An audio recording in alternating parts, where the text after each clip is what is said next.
ஒரு ஊரல ஒரு ராஜகுமாரி.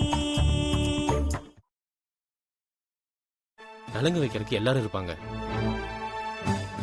அப்ப தீஷி கண்ணத்துல சந்தனத்தை தடவி அவளை நான் காதலிக்கிறேன், அவளை தான் கல்யாணம் பண்ணிக்குவேன்னு சொன்னா, நாம வாழற வாழ்க்கையில நடக்கிற எந்த சம்பவமும் நாமளா முடிவு பண்றது இல்ல, நமக்காக யாரோ ஒருத்தர் தான் முடிவு பண்ணுவாங்கங்கிறது என் வாழ்க்கையில உண்மையாயிடுச்சு. என் மேல இந்த அளவுக்கு நீ பாசம் வச்சிருக்க. உன்னை நான் கேவலமா என் சுயநலத்துக்காக உன் வாழ்க்கையை கெடுத்து நாசம் பண்ண நினைச்சேன். என்ன மன்னிச்சிரு ராசாத்தி. என்ன மங்கி இது? நீதான் செலவாளினா உனக்கு மருமகளா வரப்போறவளும் பயங்கர செலவாளியா இருப்பா போல இருக்கு.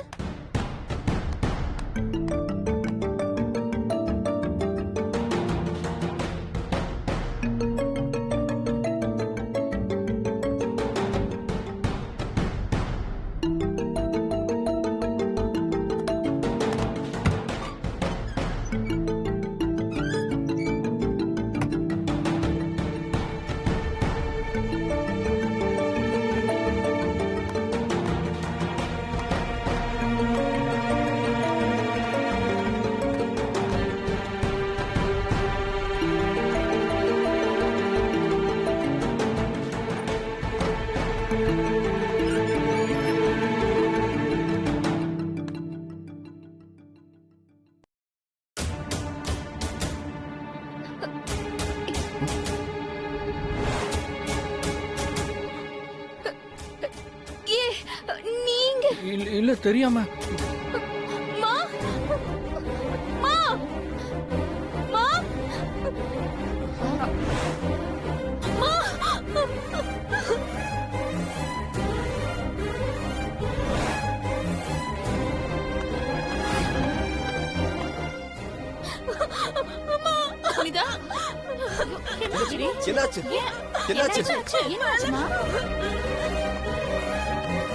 புனிதா என்னாச்சு? என்னாச்சு? நான் மேல ட்ரெஸ் மாத்திட்டு இருந்தேன், இந்த கபில போட்டோ எடுத்துட்டான். இரு. ஏய் என்னடா பண்ண? சொல்லு. சொல்றா. ஏப்பா என்னடா இது? விடுங்க. சொல்லு.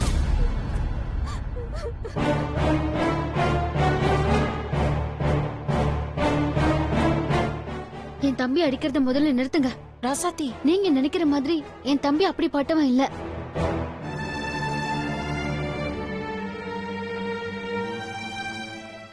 நாங்க அப்படி வளர்க்கவும் இல்ல. நிச்சயமா என் தம்பி இப்படி கேவலமான தப்பு பண்ணிருக்கவே மாட்டான். கட்டிக்க போற நீங்க இல்ல, அந்த கடவுளை வந்து சொன்னாலும் நான் நம்ப மாட்டேன். ஏ ராசாத்தி, என்ன பேச்சு பேசுற நீ? இந்த மாதிரி ஒரு விஷயத்துல எந்த பொண்ணாவது போய் சொல்வாளா?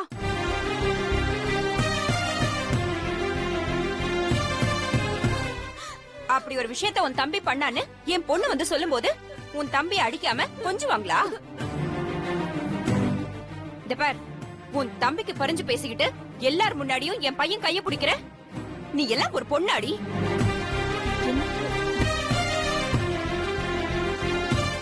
உன் தம்பி கொன்னுனா நீ வர மாதிரி என் பொண்ணு கொன்னுனா என் பையன் வருவான். புரிஞ்சுக்கோ. கடவுளே, நல்ல வேலைப்பா. உங்க குடும்பம் எப்படிப்பட்டதுன்னு இப்ப எல்லார் முன்னாடியும் தெரிஞ்சு போச்சு. அதனால நாங்க தப்பிச்சோம். போதும்பா, போதும். இந்த சம்பந்தமும் வேணாம், இப்படி ஒரு கல்யாணமும் வேணாம்.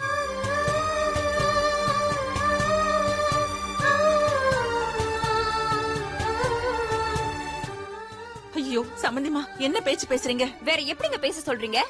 இங்க பாருங்கம்மா, உங்களை கையெடுத்து கும்பிடுறேன். உங்க வாயில இருந்து இப்படி ஒரு வார்த்தை வர வேண்டாம். நிச்சயம் எங்க கபிலன் அந்த மாதிரி ஒரு வேலையை பண்ணிருக்க மாட்டான். இது பாருங்க, அப்படியே நீங்க சொன்ன மாதிரியே செஞ்சிருந்தா அவன் சார்பா நான் மன்னிப்பு கேட்டுக்கிறேன். தயவு செஞ்சு இந்த கல்யாணத்தை வேண்டான்னு சொல்லி மட்டும் நிறுத்திடாதீங்க. இது பாருங்க, அவன் பண்ணதா சொன்ன தப்புக்கு ராசாத்தி என்னங்க பண்ணுவா? எதுக்காக இவ வாழ்க்கைய அழிக்க நினைக்கிறீங்க?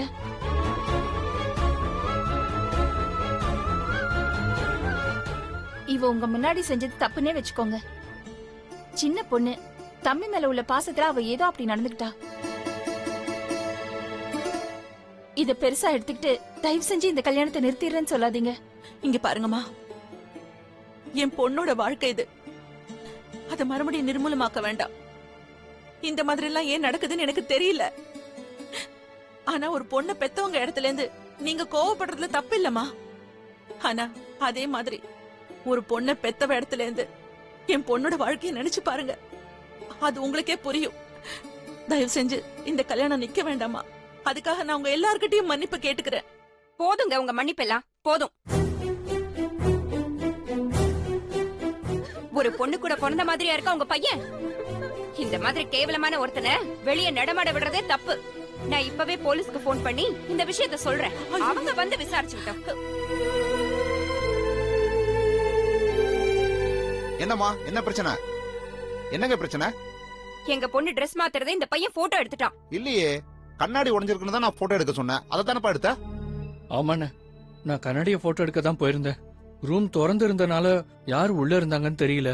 நான் கண்ணாடிய போட்டோ எடுக்கும்போது அந்த பொண்ணு கண்ணாடியில பார்த்துட்டு கத்திக்கிட்டு ஓடி வந்துருச்சுண்ணே. சத்தியமா நான் போட்டோ எடுக்கலங்க. வேணும்னா என் போனை செக் பண்ணி பாருங்க.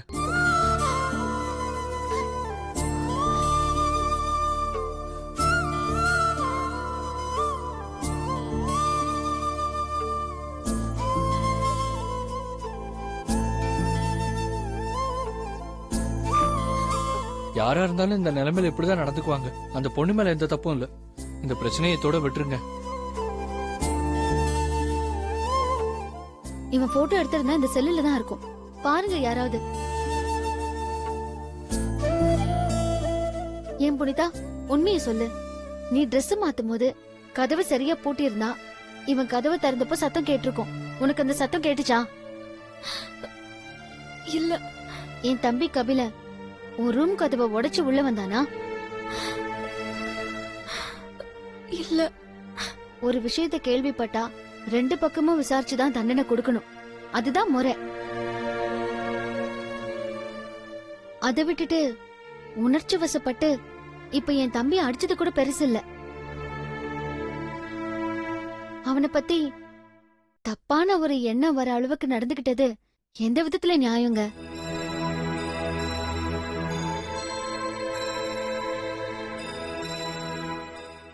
தப்பு இவன் மேல இல்லன்னு தெரிஞ்சு போச்சு. தண்டனை யாருக்கு கொடுக்கறது சொல்லுங்க. ஏய் ராசாத்தி, என்ன இத போய் பெருசா பேசிக்கிட்டு இருக்க? தங்கச்சிக்கு ஏதாவது ஒண்ணுனா அண்ணனா என்ன பண்ணுவாரோ அதுதான் பண்ணிருக்காரு.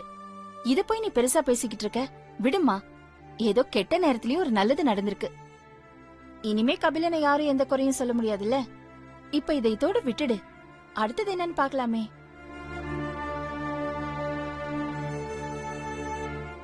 ஒரு பொம்பளை புள்ள Dress மாத்த போகும்போது ரூம் கதவு சரியா சாத்தியிருக்கான்னு பாக்க மாட்டியா? என்ன பொண்ணு நீ? தப்ப ஊ மேல வச்சுட்டு அந்த பழிய தூக்கி வேற ஒருத்தர் மேல போட்டிருக்க. இந்த சண்டைக்கே காரணம் நீதான். என்ன மங்கை, இனியனும் புனிதாவும் தான் சின்ன பிள்ளைங்க, அவசரப்பட்டுட்டாங்க. நீயாவது கொஞ்சம் பொறுப்பா நடந்துக்க வேண்டாம்? இத்தனை பேருக்கு முன்னாடி வார்த்தையை விடுறதுக்கு கொஞ்சம் யோசிக்கணும். சரி விடு. என்னைக்கு எதை நீ நிதானமா பண்ணிருக்க, இன்னைக்கு பண்றதுக்கு ஒன்ன சொல்லி குத்தம் இல்ல. நான் பெத்து வளர்த்தம் பருவன்னு அத சொல்லணும். என்ன நடந்ததுன்னே தெரியாம அவசரப்பட்டு அந்த பையனை சங்கடப்பட வச்சுட்டா. இவளுக்குதான் முதல்ல தண்டனை கொடுக்கணும். மரியாதையா செஞ்ச தப்புக்கு அந்த பையன் கிட்ட மன்னிப்பு கேளு. பரவாயில்ல, விடுங்கம்மா. செய்யாத தப்புக்கு அந்த பையன் அடி வாங்கியிருக்கான். இது கொஞ்சம் கூட நல்லா இல்ல. இப்படி ஒரு விஷயம் நடக்கிறதுக்கு முழு காரணம் நீதான். அதனால நீ கபிலன் கிட்ட மன்னிப்பு கேட்டுதான் ஆகணும். கேளு.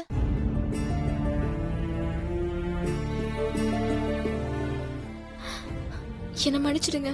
ஐயோ, அதெல்லாம் வேணாங்க. சரி விடுங்க. ஏதோ நடந்தது நடந்து போச்சு. நல்ல நேரம் முடியறதுக்குள்ள நலங்க ஆரம்பிப்போம். வாங்க.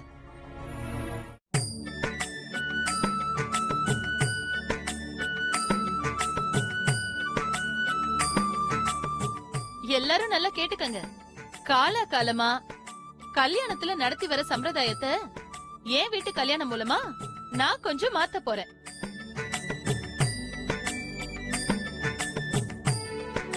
அது என்னன்னு தெரியுமா?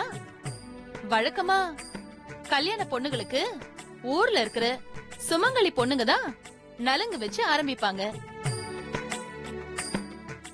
ஆனா ஏன் மருமகளுக்கு புருஷனா வரப்போறவங்க தான் நலங்கு வச்சு ஆரம்பிக்க போறாங்க.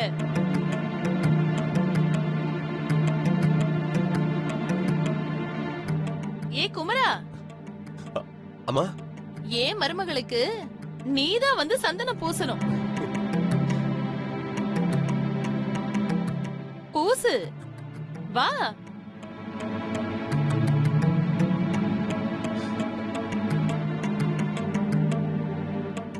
நான் எனக்கு பிடிச்ச பொண்ணுக்கு நலங்கு வைக்க போறேன். இதனால என்ன பிரச்சனை வருதோ, யார் யாருக்கு ஷாக் ஆக போகுதுன்னு தெரியல.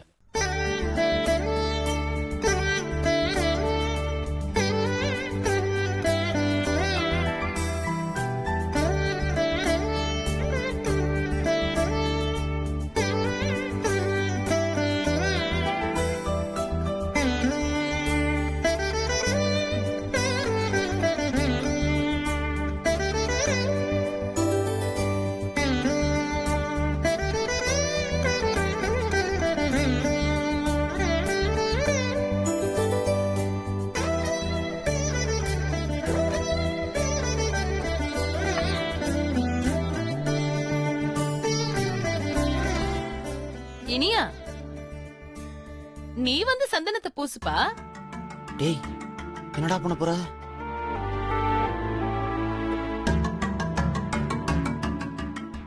இனியா, என்ன தயங்குற? வா. டேய், என்ன மச்சான் பண்ண போற? நான் பாத்துக்கிறேன். அப்படி மச்சான் கொஞ்சம் அட்ஜஸ்ட் பண்ணிக்கிட்டா. பாத்துக்கலாம், போ மாப்ள.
கோவம் நுனி மூக்குல இருந்தாலும் பாசம் இந்த அளவுக்கு இருக்கும்னு நான் நினைச்சு கூட பார்க்கல.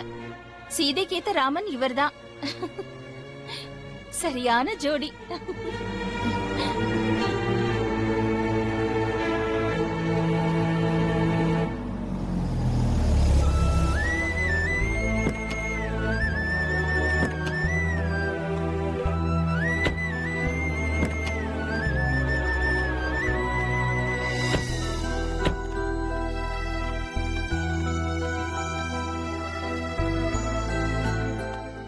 இனியா, வா.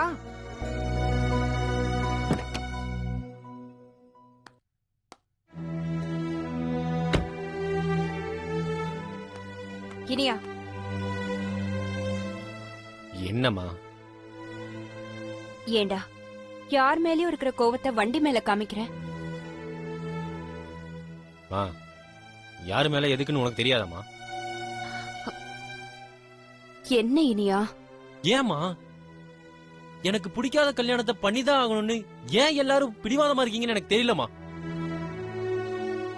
எனக்குன்னு ஒரு மனசு இருக்கு, அதுல எனக்குன்னு ஒரு கனவு இருக்குமா. அதெல்லாம் ஏன் யாருமே புரிஞ்சுக்க மாட்டேங்கிறீங்க? இனியா, உன் மனசை என்னால நல்லா புரிஞ்சுக்க முடியும்டா. நான் என்னடா பண்றது? இது உங்க அப்பா எடுத்த முடிவு, அதை மாத்த முடியாதுன்னு உனக்கும் தெரியும்ல. மா, அவர் அந்த முடிவு எடுக்கும்போது நீங்களாச்சும் தடுத்துருக்கலாம்லம்மா. நான் முயற்சி பண்ணிருக்க மாட்டேன்னு நீ நினைக்கிறியா? எவ்வளவோ முயற்சி பண்ண, ஆனா முடியலையேடா. என்ன பண்றதுன்னு எனக்கே தெரியல. விடிஞ்சா கல்யாணம். உங்க அப்பாவை மீறி இந்த கல்யாணத்தை நடக்காம நிறுத்தணும்னா அது நடக்காத காரியம்.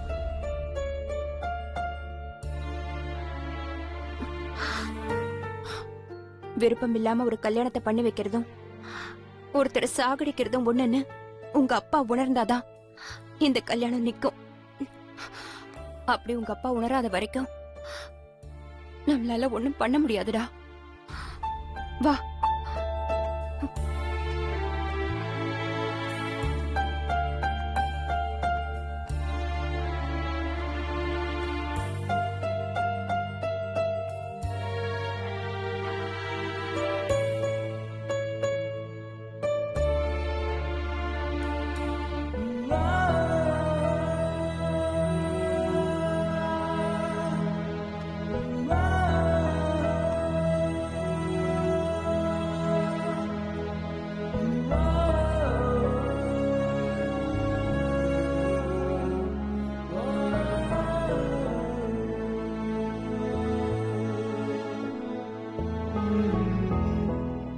விருப்பம் இல்லாம ஒரு கல்யாணத்தை பண்ணி வைக்கிறதும் ஒருத்தரை சாகடிக்கிறதும் ஒண்ணுன்னு உங்க அப்பா உணர்ந்தாதான் இந்த கல்யாணம் நிக்கும். அப்படி உங்க அப்பா உணராத வரைக்கும் நம்மளால ஒண்ணும் பண்ண முடியாதுடா.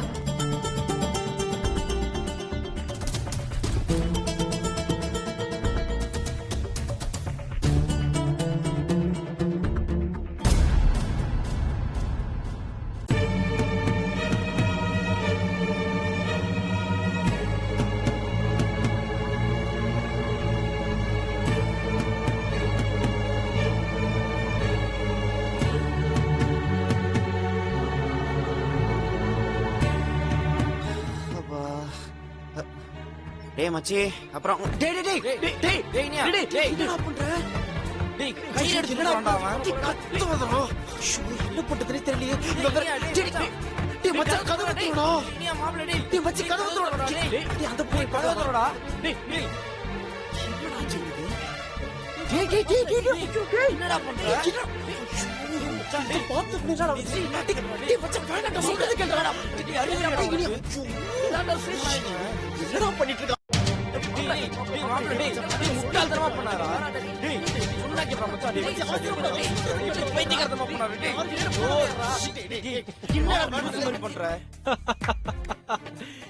என்னடா பயந்துட்டீங்களா? போடா லூசு பசங்களா. டேய், நான் தீட்சி கூட ரொம்ப நாள் வாழணும்னு ஆசைப்படுறேன்டா. நானாவது சாகரதாவது.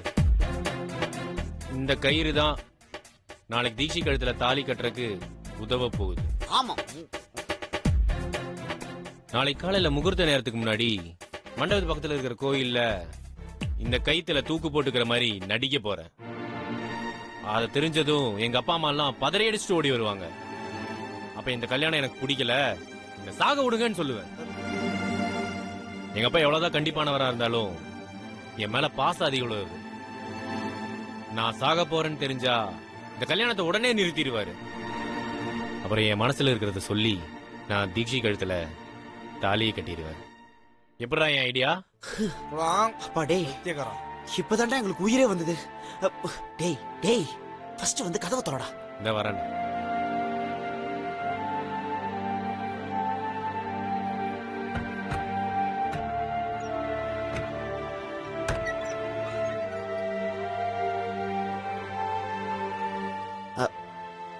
மச்சான், இத பத்தி இப்ப பேசினா நல்லா இருக்காது. நாங்க போயிட்டு அப்புறம் வரோம். போங்கடா.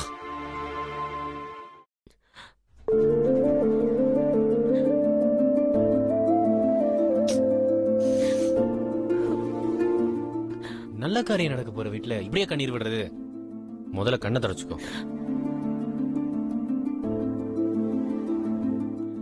நம்ம 2 பேரும் கல்யாணம் நடக்க போற சமயத்துல ஏன் இப்படி அழுதுட்டு இருக்க? அப்பா அம்மா சம்மதிக்கணுமே. அதுல டவுட்டே இல்ல. எங்க அப்பாவே தான் கையால தாலி எடுத்து கொடுத்துட்டு, டேய் இனியா தீக்ஷி கழுத்துல தாலியை கட்டுறான்னு சொல்ல போறாரு. அது எப்படி முடியும்? காலையில உனக்கு புரியும். அது வரைக்கும் நான் எது சொன்னாலும் ஏன் எதுக்குன்னு கேள்வி கேட்காம செய்வியா? உங்க அப்பா அம்மா சம்மதத்தோட இந்த கல்யாணம் நடக்கும்னா நீ என்ன சொன்னாலும் செய்வ. அப்ப சரி, சீக்கிரம் போய் படுத்து ரெஸ்ட் எடு. நாளைக்கு சீக்கிரம் எந்திரிச்சு ரெடி ஆகணும். ஓகே? ஓ.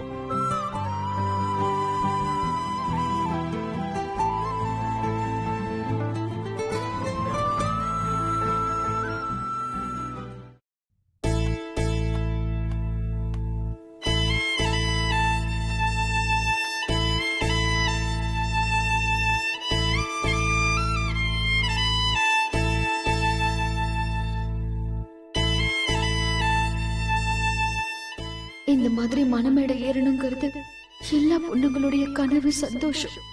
ஆனா என் வாழ்க்கையில மட்டும் அது ஏன் இப்படி ஒரு சோதனையை கொடுக்குதுன்னு தெரியல. ஒவ்வொரு நிமிஷமும் என்ன நடக்குமோ ஏது நடக்குமோன்னு புரியாத புதிராவே இருக்கு. இப்படி ஒரு வாழ்க்கை வாழ எனக்கு கொடுத்து வச்சிருக்கா இல்லையான்னு கூட எனக்கு தெரியல.